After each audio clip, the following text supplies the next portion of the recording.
It's the Growler with PD&Jay,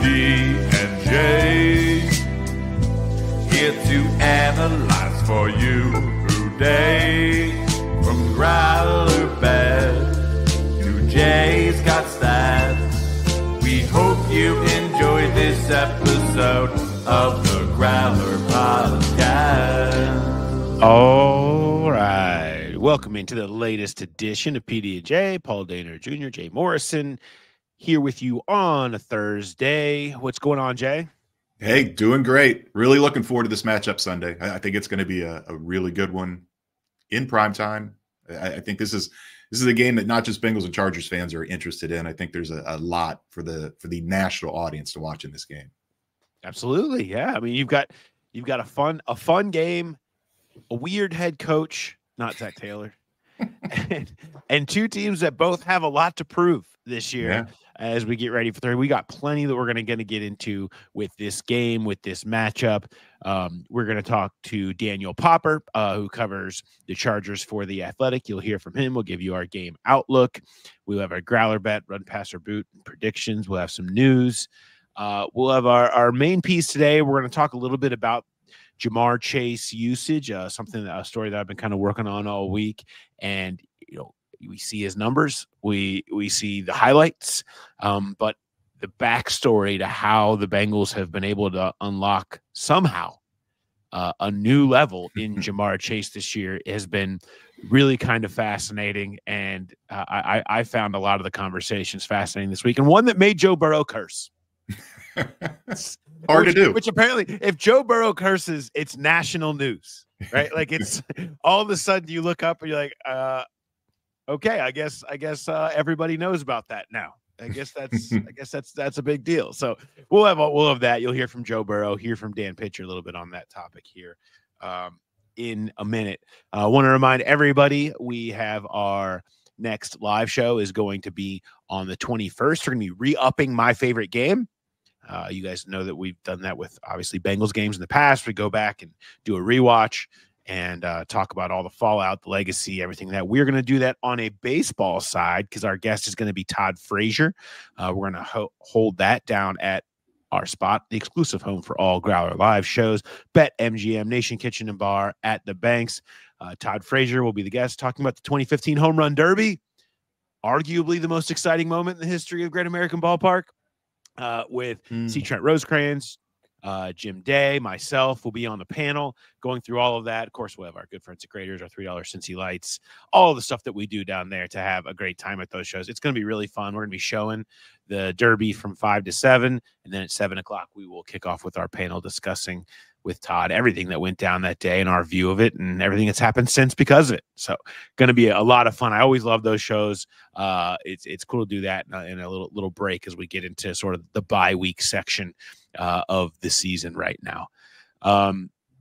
Also, reminder to everybody, if you can go to Cincy Shirts, go to Cincy Shirts, our good friends at Cincy Shirts, and use the promo code GrowlerPod, get 10% off any of your orders. Maybe you're looking for football shirts, you're looking for baseball shirts, you're looking for whatever. It's WKRP in Cincinnati turkey drop shirts season.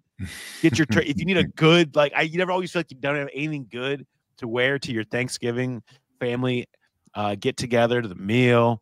Get you a WKRP turkey drop shirt. I have one. Trust me, it's always a hit. Especially if you got you're going out of town, you can rep Cincinnati while you're there. Highly recommend it. They've got some great ones. But anyway, Growler Pod is the promo code. Get 10% off everything you order over there. Who Dey Light tomorrow, myself and Mark. Send any of your questions that you have, things you want, to the Growler Podcast at gmail.com. All right, Jay, let's get into some news. Yeah. T. Higgins, he's got a helmet, he's got a jersey. He spent some time on the side field. He was working with trainers. He was sprinting. He was doing a little stepladder dealio. Looked like things were promising, certainly encouraging, and that was some of the words used by Zach Taylor yesterday. Yeah, and I mean, they listed him as limited. If he was on that rehab field the entire time, it would have been a DNP. So he did, after we left, he had to have done some sort of teamwork and I think that's encouraging there too, to see him back, even in a limited faction for the first practice of the week. And we'll see today, maybe it's full today, but arrow definitely up on that on T play. Yeah, first time since the quad injury he has done anything other than be listed as DNP. So does seem like things are trending in the right direction there. Orlando Brown, we'll see on that. He was a DNP yesterday, and there was sort of thought they were both going to be with the trainers, but Orlando Brown was just hanging out in a hoodie behind Frank Pollock as the offensive lineman did their work. So we'll see what's going on with Orlando Brown. Could be another week of Cody Ford. Just keep it locked to us, and we'll keep you up to date on all the information on those injuries. The Bengals are going out to LA a day early this time. They don't normally do this on their West Coast trips. They really almost all of their road trips really.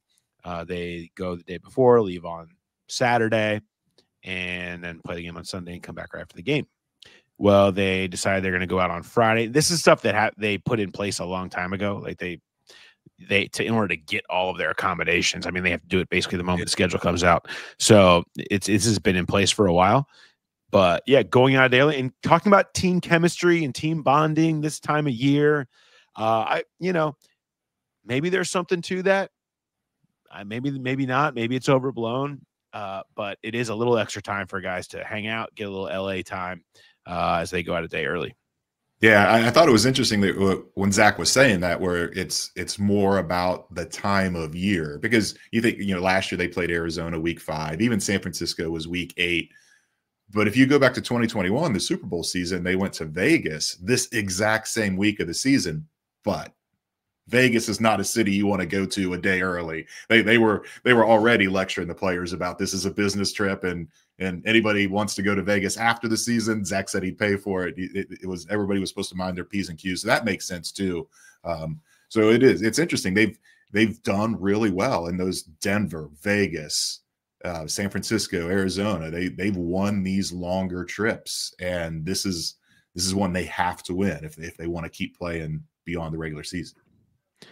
Give guys too much time in LA. Next thing you know, they don't come to the game because they're stuck in traffic. Totally possible.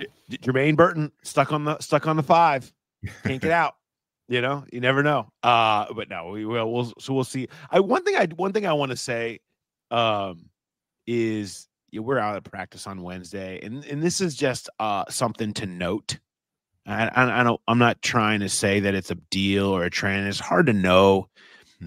When you reach certain parts of the season. We're out there for the first 30 minutes. Boy, it felt lifeless. There just felt like there was just no juice out there at the practice. There didn't feel like there was a bunch of guys dapping each other up. Like you get the screaming and yelling that you get as you're getting ready to get a practice going. The general high fives, hugs, hand pounds, all that stuff. It just felt very dull. And I don't know if that's a thing. I don't know if that's just us seeing something that we're feeling. It was kind of an ugly overcast day, but I don't know. Did you feel that? I felt that a little bit. It definitely felt like it, and I wonder how much of it they cut the music after stretch, and maybe they feed on that. Maybe that was by design, that hey, it's time to get serious. And sometimes being serious and focusing on what you're doing is it doesn't lend itself to all that rah-rah stuff that makes it feel like a vibrant practice. I don't know. It'll be interesting today to see if it looks the same. But it did. It had a weird feel and a weird sound without the music. And we'll see. We'll see how locked in these guys are the next 2 practices. Friday, especially. Friday is always the walkthrough. Is always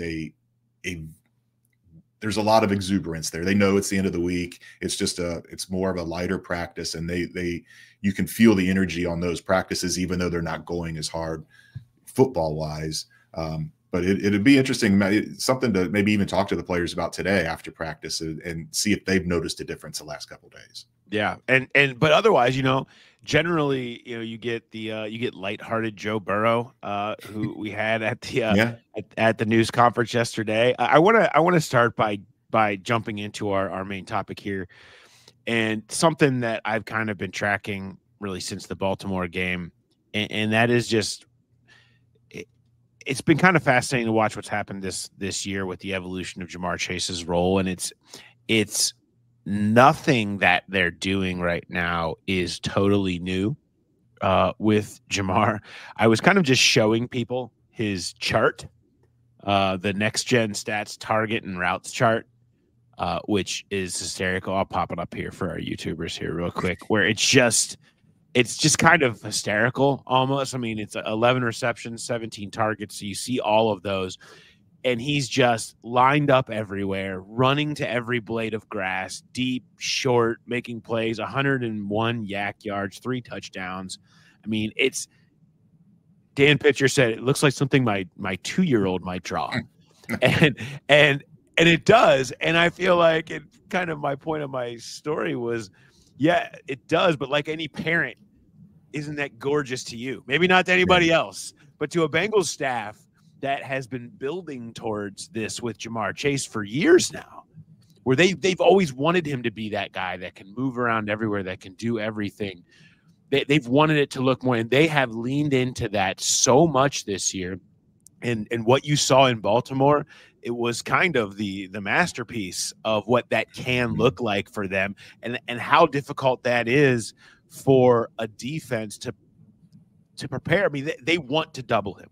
They are going to cloud him. He's going to get unique coverages. There's new rules that come with playing Jamar Chase every week. Well, when you don't know where he is every single play, it becomes very hard to understand what you're supposed to do, and you end up getting matchups. You get one-on-ones, you get communication mistakes and things like that, and we're seeing so much of that transpire. It certainly did against Baltimore. I want to bring real quick me asking Pitch about this topic. So here's offensive coordinator Dan Pitcher kind of specifically talking about the Jamar Chase expansion. Then we'll dig into a little bit more of the details. I think we've been building towards this usage of him. I think Jamar has shown he's fully capable of wherever we ask him to go, whatever we ask him to do, he's going to be able to do it. And when you rise to the level of player that he's risen to,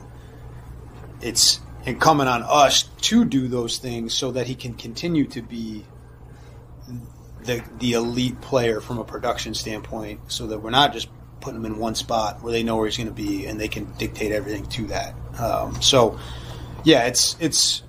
That's what we've set out to do. I think in a lot of ways we've done a good job of it. And we just got to continue finding novel ways to get him in spots where they don't expect him to be, or every time you put him somewhere new, they got to have a new rule. Like if they have a covered, some type of cover Jamar element to whatever they're doing, where they're checking where he's at, every time he lands up in a new spot, they have to have a new rule, and that gets heavy, that gets expensive, it might discourage them from doing it altogether, or it's going to limit what they can do outside of that.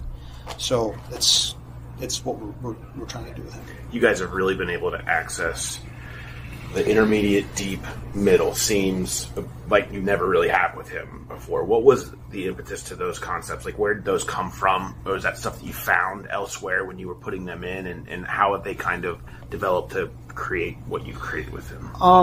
I think some of that is meshed a little bit with maybe just some increased utilization of some different play action concepts that we've dabbled in the past that we're doing more of now. And so that kind of, you create this stretch on the defense later in the down. Joe, by all means, is still getting rid of the ball very quickly, but when we call certain things, it allows them to hold on to it a little longer, and then you can kind of access those areas. And then what you're finding with Jamar is we're accessing them with him on the move. And so now, instead of him catching the ball as a stationary or a work back target, he's catching the ball as a on-the-move target that can continue his speed through the catch. And so that's what you see in Carolina with a touchdown. That's what you saw on the first play of the second half the other night. And if he maintains his speed through the catch at the second level of the defense and into the third level, watch out. Watch out indeed. And as I kind of was digging into some of numbers, that what Pitch was talking about there was ringing true to me. It was like, I feel like we've seen that a lot more And so I kind of found when you look at Burrow's throws of 10 plus air yards, so in that intermediate or those deep levels, where is he hooking up with Jamar this year in comparison to previous years? And I was it blew my mind a little bit when I found it. So if you combine just catches that Chase had from Burrow only in 22 and 23 combined, 34 of those were outside of the numbers and 14 were up the seams in the middle in that spot. And even split on the touchdowns, 5 touchdowns outside, 5 touchdowns in the seams middle. So a lot of those that come in the middle get touchdowns, right? I mean, they explosives like you've seen. Well, guess what? This year they have more consistently when throwing it further down the field, gone to the middle. 11 of his receptions have come on the outside. 12 have been in the seams in the middle. 5 of those 11 outside have gone for touchdowns. 4 of those inside have gone for touchdowns. And the explosives, Carolina, Baltimore, like you were just talking about and hearing for pitch there. I mean, they are moving Chase around more, not just pre-snap. They're finding ways to get him onto all the other blades of grass on the field post-snap far more often. Burrow's able to get those, and it has really gone a long way to opening up what Jamar Chase is for this offense.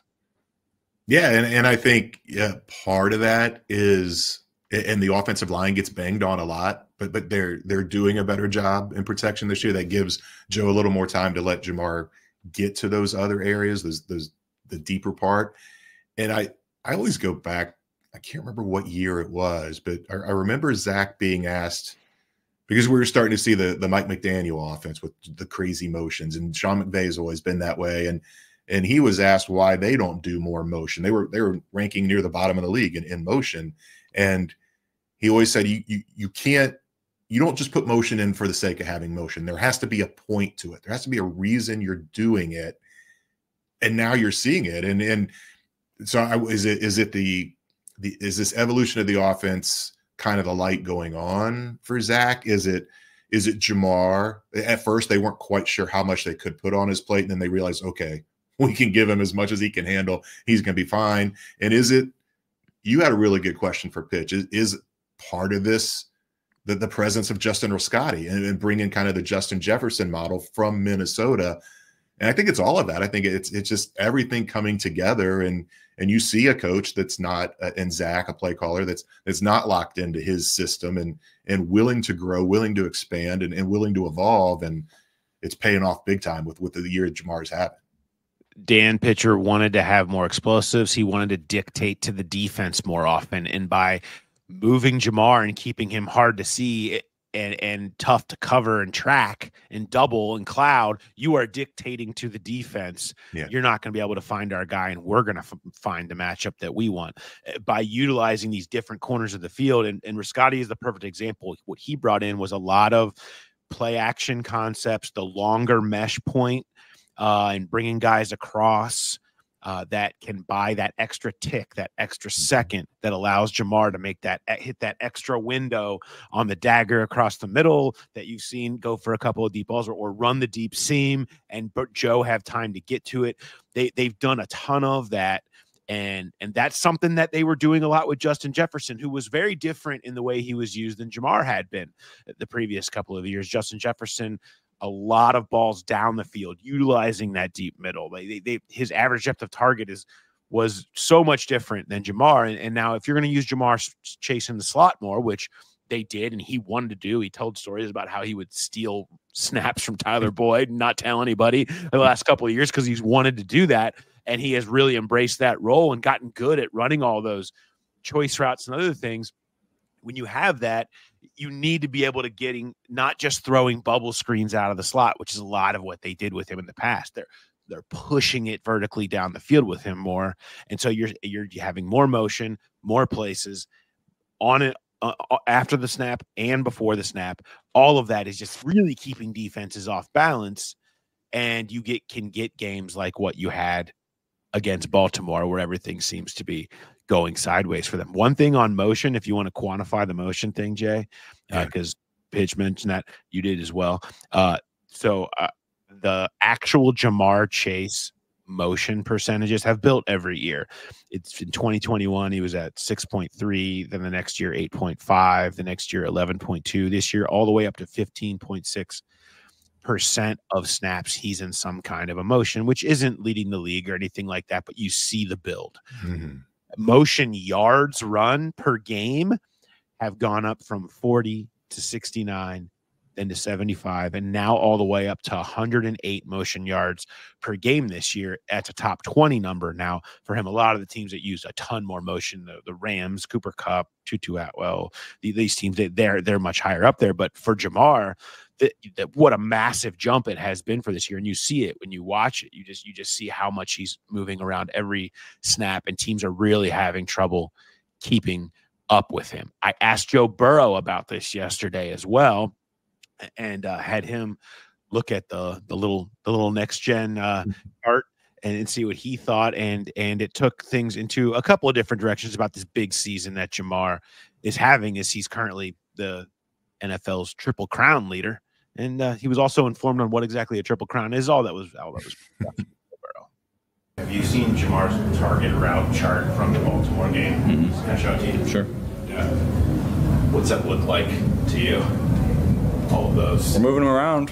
Yeah. He, I think that's a credit to him, how smart he's been this year, understanding when he's in the slot, when he's in a stack, when he's outside, when he's in the backfield. And a credit to our coaching staff for coming up with all these different ways to find ways to get him the ball. I think he's really taken a step this year as far as understanding zone coverage, understanding what his job is in all these different little details on these routes. I think he's just continuing to get better, as crazy as that sounds. Is that kind of the perfect example of what a masterpiece of how Jamar can be used should look like, that maybe you guys have been building towards, really, maybe even since you've ever been playing with them, as games that look like that chart a little bit? Yeah, that's when teams want to try to take him. I mean, if we're doing that and moving him around, teams can't take him away. Just finding ways to get him the ball in so many different situations. And when we're moving around like that, teams can't just focus in on him and say we're going to cloud this side, we're going to double him in when we play man. You just always got to be aware for where he's at, and our coaches and Jamar are doing a great job. He was saying that Jamar got numbers. Like, is he in your ear about to do that? No, he's not. But when you have a guy like that, if you're not finding ways to get him the ball, then he maybe isn't going to let you know directly, but he'll let you know in his way for sure. What's his way? It depends. Sometimes it's on the sideline. Sometimes it's individual conversation in the locker room. Sometimes it's through you guys. There's a lot of different ways that a receiver can tell you, "Hey, get me the ball." There's Joe Burrow. He cursed. It's national news, Jay. So everybody knows that. That's a big deal. But I think he was jovial. He admitted that's the first time he's probably cursed in a press conference before. But I think when talking about Jamar, that does tend to kind of bring it out of him a little bit. I think you heard Mo curse on our show, and he said, "Hey, if Mo can do it, I can do it." I mean, it was, and you hear there too. We were talking about how dead the practice was. It sounded like the team was making up. You could hear the music thumping in the locker room as Joe's going through that post practice interview. But it was not just what he said, but his demeanor. We always talk about him kind of setting the tone and everything, and I just thought it was interesting how relaxed he was, relaxed enough to cuss and not buttoned up. And, maybe that's a good sign for the Bengals that they are feeling relaxed and confident in going on this West Coast trip. Yeah. And so we'll see what happens. everything they're doing with Jamar Chase is only amplified more when T. Higgins returns. And so if they, if you ever need T. Higgins to come back, we talked about this with Mo earlier this week. It's this one, the number one defense that has a ton to prove. Speaking of, let's talk a little bit about this game. Let's move towards this game. There's a great place to start there. Here was a great place to start there, Jay. What's up? Just go there. Go to the source. Go to the guy. Yeah. So let's go to our guy who covers the Chargers for The Athletic, Daniel Popper. All right. Thanks to everybody that's watching on YouTube. Thanks. I hope you subscribe. Tell your friends. Click the bell. All the things. Nice ratings, comments. Love to have you guys there. Thanks to everybody that follows along on YouTube. And if you want to listen to the Daniel Popper interview, you can find that on the Growler Podcast YouTube channel. So hope you'll check that out there. All right, now back to it.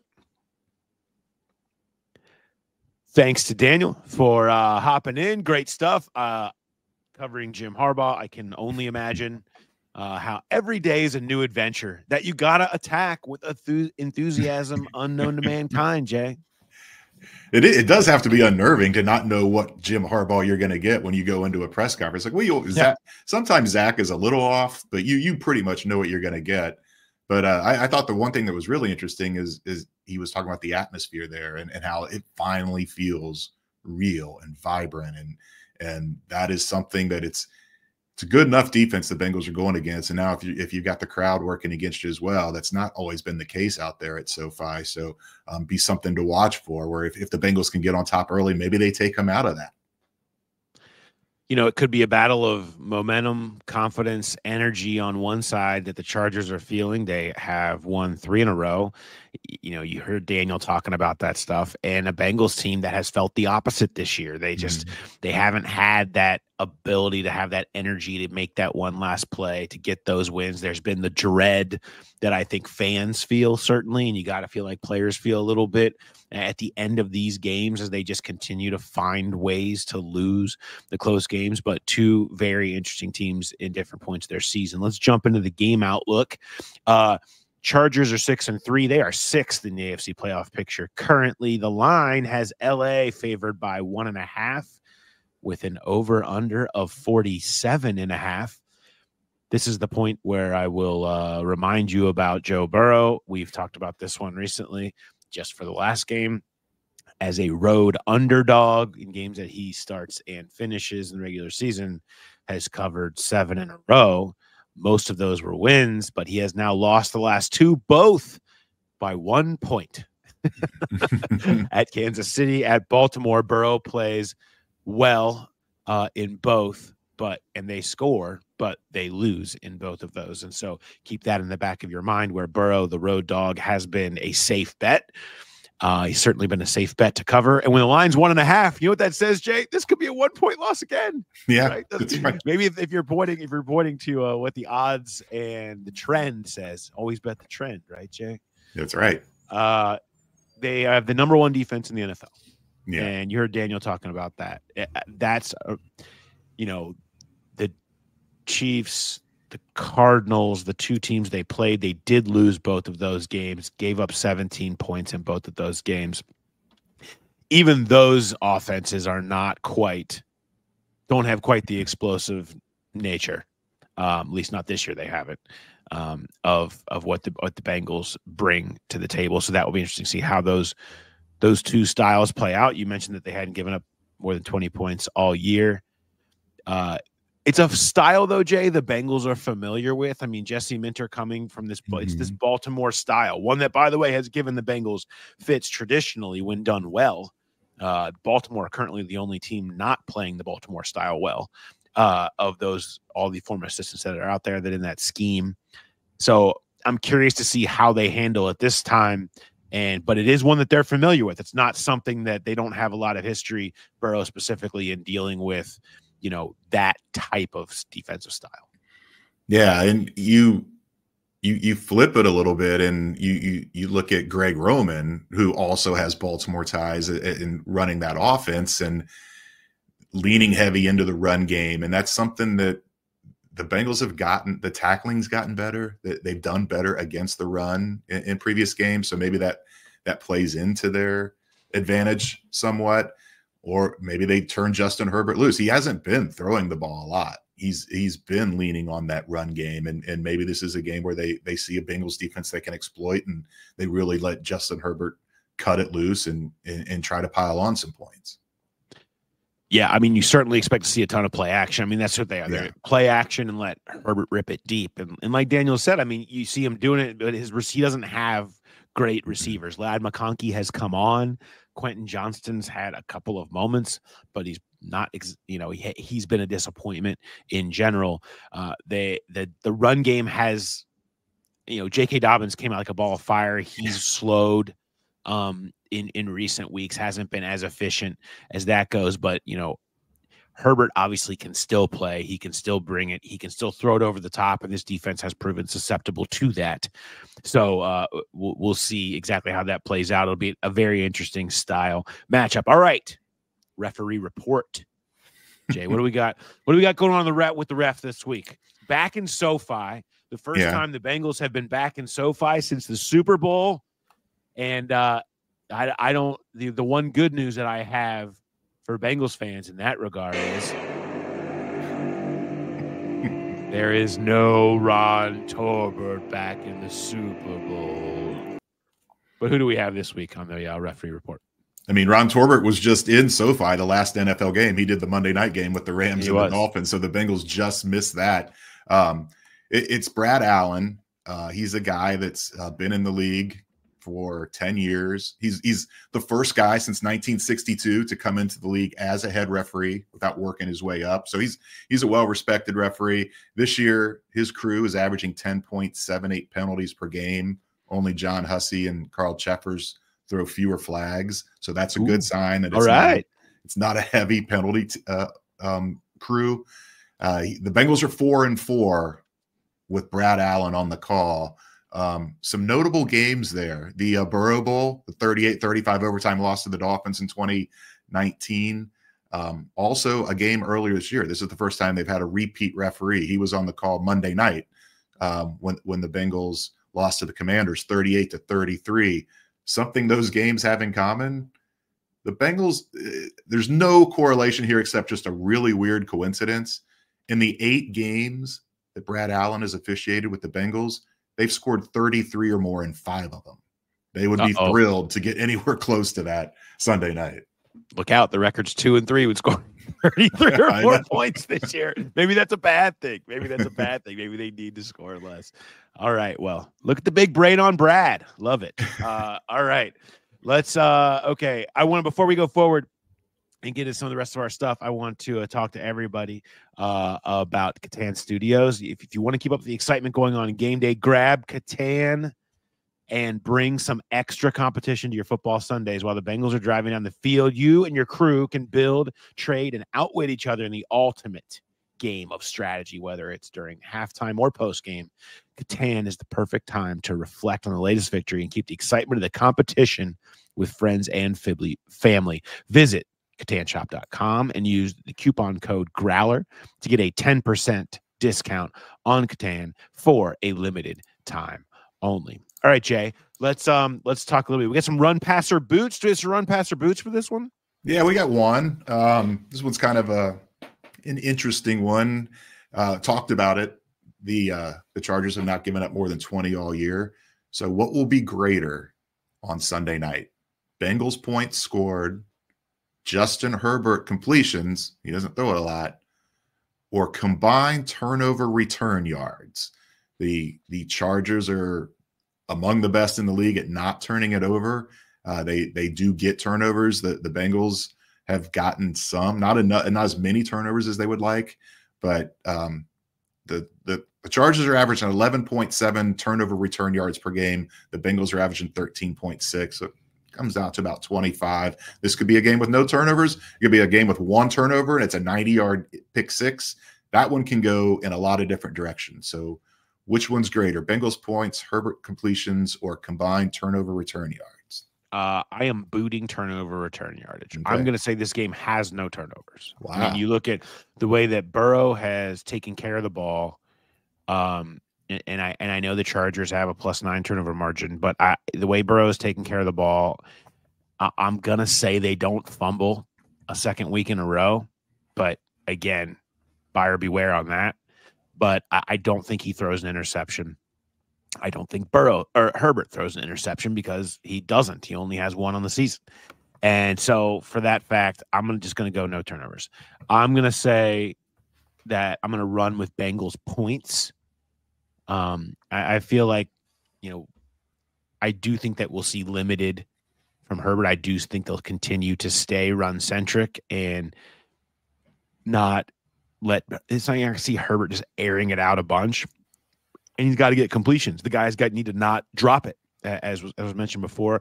The Bengals defense against some of the middle to lesser offenses in this league have done generally well, but the Chargers are now, as they trend up, they're very similar to where the Eagles were when the Eagles came in, where they had some clunky issues early in the season, but seemed to be putting it together and trending up. And the Eagles have trended up offensively, specifically since, and posted a big number on a Bengals defense on the game that got away from them.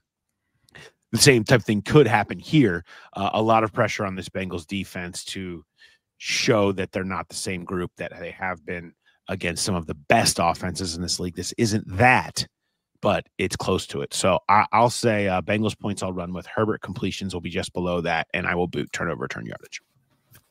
I'm going to run with your boot. And I think Daniel made me think of this, but he talked about Herbert's best throws have been drops.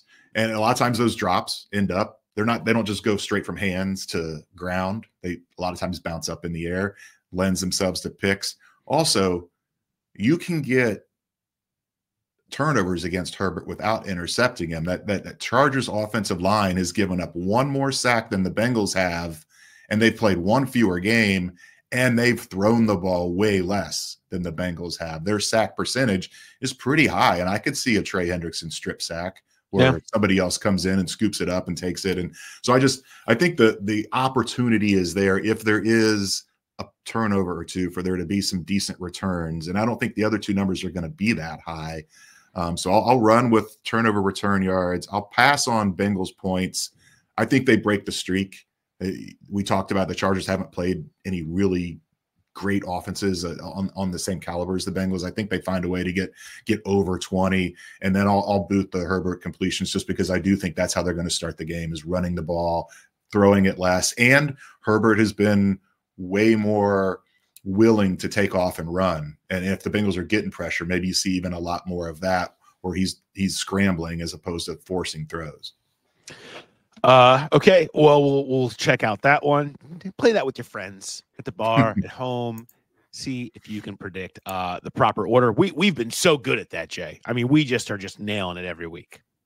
Nah, it's really not been great. The questions have been good, but we've not. Good questions, bad answers. Yes. So don't know what to say about that.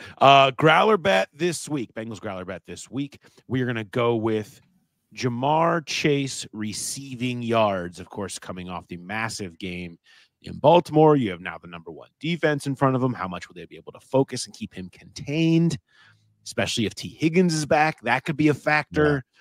Yeah. So much going into that. So there's a lot of different directions that this one could go. Of course, send in your submissions to the Growler Podcast at gmail.com with the word Growler in the subject header. Make me laugh, entertain me. We will read the best ones on Tuesday's show. And also, of course, on Twitter or X, hashtag Bengals Growler Bet, and you can submit there as well. Jamar Chase receiving yards. Jay, what do you think? Yeah, I think it's going to be a good game. I don't think it's going to be a great game. Nothing like what we saw against Baltimore. I do think T plays. They even if T doesn't play, they can figure out ways to get Jamar the ball when other teams are focused on him. I just don't. Again, defense is legit, and even though they haven't played great offenses, and I think they slow him to a point. They keep him under triple digits, but just barely. I'm going with Jamar Chase, 99 receiving yards. Okay, 99. I'm going to go less. I do think that the Chargers are able to contain him a little bit, and you just can only watch that tape so much as a defensive player and not have it in the back of your mind. I think this could be the game where you see some of the other players start to take advantage of that, and that's the other element of everything that Jamar is doing is it's his gravity. You know, we talk about that a lot with basketball players where a guy like Steph Curry draws people, LeBron draws people, and it opens things up. You see his gravity out there with the way that they're using him. I think that opens up a lot for some of the other players. And I think you can see some of that, especially coming off a game like last week where you know there's going to be a ton of attention paid to Jamar Chase. So I'll go with 85 for Jamar in this game. All right. Send those in, growlerpodcast@gmail.com. I have a stat, Jay, I want to get to. It's off of something that we talked about last week. And I think as we start talking about where this game could go, we were talking about the defense and some of the Lou Anarumo rotations and things that were said. As I wrote this in my story that's up on The Athletic now, I couldn't believe it when I went into it because he was bemoaning red zone and third downs. And I was like, what if we combine those? What do the red zone third downs look like for this team? Of course, the highest leverage play of every game. Burrow has been elite in those situations over the course of his career.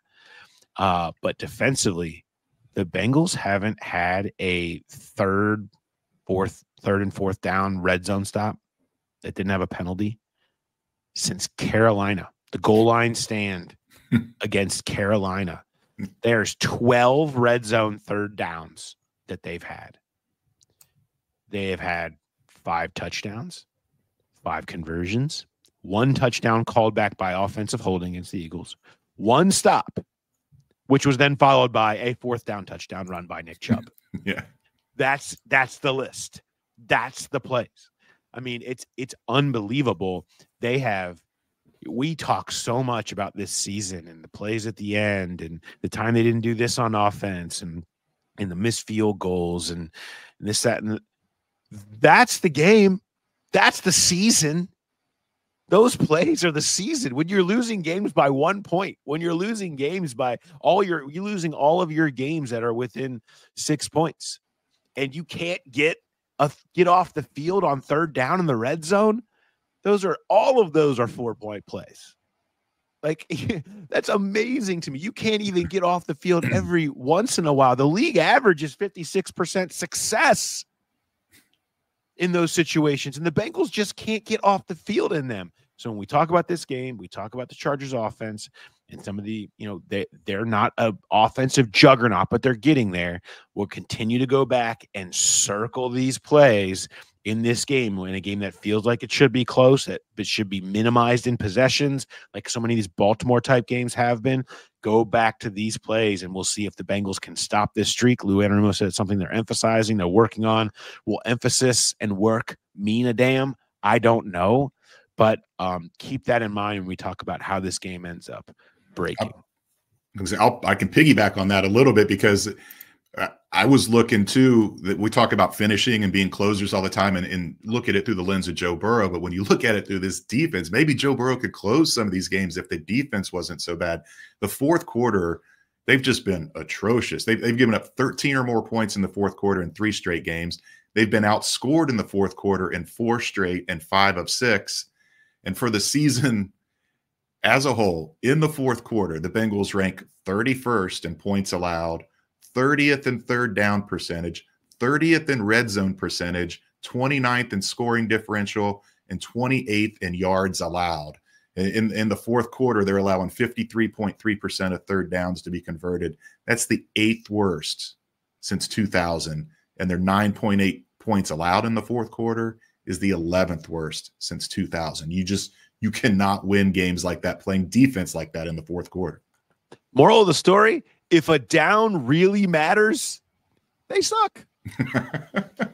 That's basically. I mean, that's what this defense has been when they've needed it most in the fourth quarter of games, when they've needed it most in the red zone, when they've needed it most on third downs, when they've needed it most on red zone third downs in the fourth quarter. They suck. And that's your season, folks. Yeah. That's your season. All right. On that note, let's talk about what's our predictions for this weekend. So I said it. I think they get over 20. I don't think they go way over 20, and maybe they don't climb over 20 until the very end of the game. But I do think you're going to see them do a little bit more than teams have done against this Chargers defense. Especially you get T back, it just opens that offense up so much. I don't the Chargers offense is efficient, but it's not anything that scares you. It's not a Washington. It's not a Baltimore. I don't think it's going to be one of those kind of games. So I'm going to go Bengals 23, Chargers 21. I'm not going to quite go McPherson at the gun, but it wouldn't surprise me. Well, I mean, you should go as specific as you need to after hitting the 35-34 Ravens last week, Jay. I mean, I came in and popped into our rundown here, and I was erasing last week's stuff this morning and saw, God damn, that's amazing you hit that. So I guess Bengals fans should like to hear that. Jay's on a heater right now and trying to go again. You're saying 23-21. I have the Chargers with the same amount of points that you do. I also have the Chargers with 21 points. I think the Chargers hold their defensive streak of not allowing teams to score more than 20. And I mentioned earlier, I gave this away a little bit, how Burrow has covered 7 in a row as this road dog. But the last 2 he's lost straight up, both by 1 point in Baltimore and in Kansas City. These things come in threes, don't they? It feels like there's going to be one third down, fourth quarter red zone play that they can't make the play. LA wins 21-20 is my prediction for this game, and a long flight back home if that is the case. If that's not the case, Jay, though, you know what we're going to do? Oh, this team's got a bye week. They got time to rest up for they're coming down the stretch now. They're 5-6. They're probably tied with Denver at this point. The Chargers are right back in play to catch them still. This is just like when they went to Vegas in 2021 and they caught steam and they've got a schedule in front of them. They could win these types of games, and the defense looked better, and Joe Burrow is still elite. That was going to pay off at some point. And you can feel the momentum. Burrow in November, Burrow in December. It's going to be all of that stuff. Yeah. And at some point, it's got to go from us saying this stuff could be that way to you either can win games or you can't. We've pulled out the must-win talk far too often this year. Yeah. Every week has been called a must-win, including week 1. Shout out Trags. But this is just like at some point you have to win these types of games. The season is going to come down to winning these types of games. At some point, you can't continue to just say, oh, there's still time left. There's not. There's not time left. You have to win these. And this one, Denver, the 2 against the Steelers, are the types of games that you just have to find a way to get more than you lose. So we'll see what happens. In terms of Arby's, you got any Arby's? Yeah, I do. Kind of. You were talking about the flight home. So I was just curious. I went up in the locker room and I asked Alex Kappa and Ted Karras about their previous stops and how many times they would go out 2 days early for West Coast trips. And they said it happened, not all the time, but it had happened enough. And they talked about how much they love it. And it's not the Saturday, it's the Friday. It's getting there Friday, knowing you don't have to play a game the next day. And it's just this relaxed feeling. And I was like, what do you do to pass the time? And Ted's like, I'll go sit in the lobby and chat with people for 3.5 hours. He's like, we'll sit in a ballroom and just play Would You Rather. I'm like, oh my God, you guys are just like us, except when we play Would You Rather, we're pounding beers. And Ted said, yeah, we can't do that the night before a game, but the flight home, there will be some if they win. Well, sure. You got to play Would You Rather on a 5-hour flight. Yeah. I don't want to guess what happens on the flight. I would say the amount of beers cracked probably directly proportional to the amount of points the Bengals defense can score, or the defense can allow, I should say. All right, mine this week is, I've really been grinding on this Jamar Chase story really since the Baltimore game was over, and I had a bunch of stuff in the tank from background that I'd done on this and over camp and early in the season. I was trying to get more stuff, and I was trying to crank, and you get a big story you're kind of working on, you're just a little tense, and I was just really busy with it yesterday.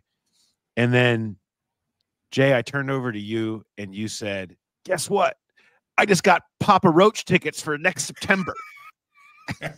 And I was like, it just lightened my mood. It really changed my day. I was like, that has got to be the most on-brand thing I've ever heard. For next September, you're already lining up to make sure you get your Papa Roach.